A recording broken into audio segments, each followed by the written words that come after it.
life of the Ayala family was turned upside down and into a state of panic in 2018 by one proclamation by then Homeland Security Secretary Kirstjen Nielsen. Nielsen called for an end to the program called Temporary Protected Status, or TPS.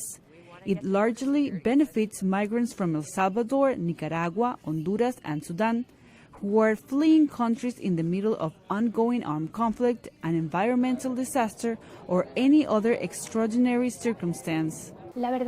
The truth is that our children never knew much about our status until 3.5 years ago to 4 years. My oldest daughter, who also has TPS, started her college application process, and back then, she began to understand a little more about what her status is.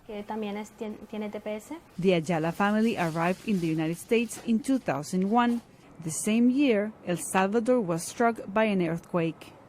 After being granted TPS, the Ayalas found a home, jobs, and eventually had 2 children. We've been living in the United States for more than 20 years. We feel like this is our home.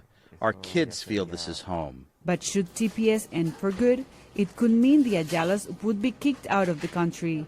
TPS is currently being challenged in court, and the Ayalas are named in legal briefs.